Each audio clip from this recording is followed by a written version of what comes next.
Le GAEC existe depuis 1986. Donc on est ici à Péreille, sur le berceau familial. L'exploitation est située sur la commune de Ressac, Péreille et Lavelanet, un petit peu à Illac. Et on est ici donc en plein milieu du pays des Pyrénées-Cathares. Là on est sur la commune de Péreille parce que c'est le berceau de la famille, où nos grands-parents maternels sont nés, ont vécu et puis après ont migré à Ressac. Donc le GAEC de Peychou, c'est 190 hectares de prairies permanentes, c'est 65 à 70 vaches allaitantes et donc on fait une production de veaux broutards passés en vente directe en circuit court et des vaches de réforme passées aussi en circuit court. Nous avons repris l'exploitation familiale, donc c'était donc notre mère, notre grand-père et puis notre mère, qui était à la base une exploitation de vaches laitières. Et donc nous avons mis en place les vaches allaitantes, mais en même temps un atelier volaille qui n'existait pas, c'était juste de la volaille pour la consommation personnelle. Et nous avons développé donc l'atelier volaille, et tout en vente directe. Au départ, notre démarche, ça a été de reproduire un peu ce que faisait notre grand-mère, c'est-à-dire elle partait à Lavelanet vendre son lait. Et nous, en fait, on a adopté cette démarche-là, c'est-à-dire de vendre notre production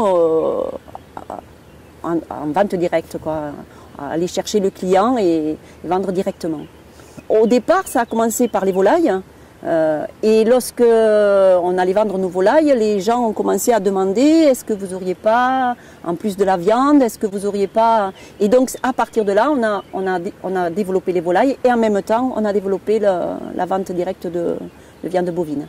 Pour reprendre un peu ce que faisaient nos grands-parents, c'est-à-dire que nous, quand on propose de la viande de bœuf, en fait c'est de la viande de vache de réforme. Quand on propose du veau, c'est du jeune bovin.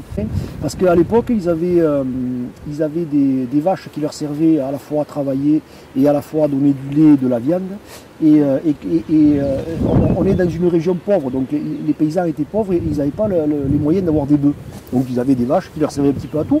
Et après, quand ils mettaient ces vaches à la réforme, on appelait ça la viande de bœuf, mais en fait c'est la viande de vache réforme. Parallèlement à ça, le veau qu'ils élevaient, que la vache donnait qu'ils élevaient, ben, le paysan commençait à prendre le lait pour lui. Et le veau, après, il avait ce qui restait, donc tout de suite, il se mettait à manger. Et c'est ça qui lui colorait la viande. Et nous, ce qu'on fait, c'est qu'on propose de la viande de bœuf, qui est de la vache de réforme. Et on propose aussi du jeune bovin, qui est du veau naturel, et qui a cette couleur rosée, mais une tendreté, un goût incomparable. Ouais. Voilà, on n'a fait que reproduire ce qui se faisait pendant des siècles. Ouais. Lorsqu'on a fait la vente directe, donc il nous est resté du stock.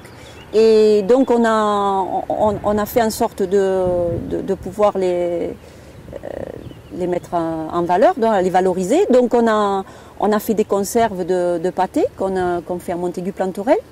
Et ensuite on a fait des conserves de tout ce qui est bovin qui se fait à Gréoulou. Alors on a des daubes, de la bolognaise. Et ensuite les pâtés.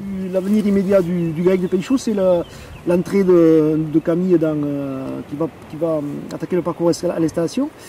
Camille va s'occuper d'un atelier de poules pondeuses. Elle va aussi développer les lapins de chair qui sont très demandés. Et voilà, et après il viendra un complément sur l'exploitation pour s'occuper des animaux, parce que c'est vraiment sa partie. Voilà, je pense que le livret des producteurs est une très très belle démarche qui nous permet de nous connaître à tous, de fédérer tous les producteurs. Ça permet de mettre de l'interactivité, parce que le fait de se connaître, nous on a une production de volailles et de bovins, mais on n'a pas de porc. Par contre, quand on nous demande du porc, on renvoie les clients vers un producteur qui est sur le livret, qui est près de chez nous. Pareil pour du poisson, pareil pour des truites, pareil pour... Ça met une interactivité et ça permet aux clients qui aiment bien être conseillés par le local, par le producteur local. On peut conseiller d'autres collègues producteurs aux clients qu'on reçoit. Les panneaux qu'on va faire qui vont donner une certaine cohérence au réseau, qui va donner une visibilité, une lisibilité au réseau. Ça c'est bien. Ça nous permet de nous rendre compte aussi qu'en fait on est riche dans notre pays. Dans notre pays Qatar. On est riche de plein de producteurs et c'est très diversifié, on peut trouver de tout. Et ça c'est très intéressant.